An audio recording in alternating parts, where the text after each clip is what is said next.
നമുക്ക് എല്ലാവർക്കും ഉള്ളൊരു സംശയമാണ് ഒരു പമ്പ് ഹൗസിൻ്റെ പാനൽ ബോർഡിനെ കുറിച്ചുള്ള കാര്യങ്ങൾ. നമ്മളിപ്പോൾ കാണുന്നതാണ് എനർജി മീറ്റർ.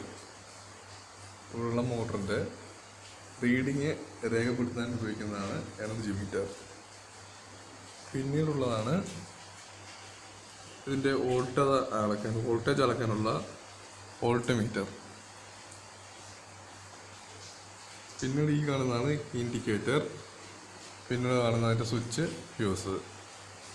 പിന്നീട് ഇപ്പോൾ കാണുന്നത് ഇതിൻ്റെ അമ്മീറ്റർ.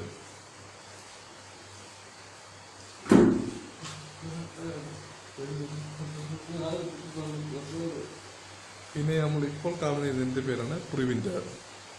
മോട്ടർ ഓണായിരിക്കുമ്പോൾ ഈ കാണുന്ന ലൈറ്റ് കത്തി നിൽക്കുന്നു. പിന്നെ ഈ കാണുന്നതാണ് മോട്ടറിൻ്റെ സ്വിച്ച്. ഇതിൽ കാണുന്ന ചുവന്ന സ്വിച്ച് മോട്ടർ ഓഫ് ചെയ്യാനും ഈ കാണുന്ന കറുത്ത സ്വിച്ച് മോട്ടർ ഓൺ ചെയ്യാനും ഉപയോഗിക്കുന്നു. പിന്നെ പ്രത്യേകം അവരറിയേണ്ട ഒരു കാര്യമാണ് ഇവിടുത്തെ മോട്ടർ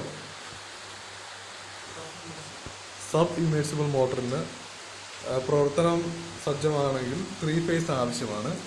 അതുകൊണ്ടാണ് നമുക്ക് ഇവിടെ 3 ഫ്യൂസുകൾ കാണാൻ സാധിക്കുന്നുണ്ട്. 3 ഫേസിൻ്റെ ഭാഗമായിട്ടാണ് ഈ 3 ഫ്യൂസുകളുള്ളത്.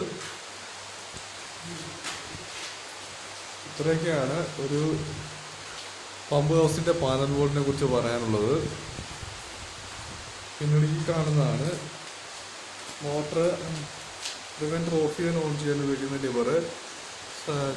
ചില കാരണങ്ങളിൽ ലൈൻ മാറി വരുമ്പോൾ നമുക്ക് യൂസ് ചെയ്യാൻ സഹായിക്കുന്ന ഒരു ഉപകരണമാണിത്.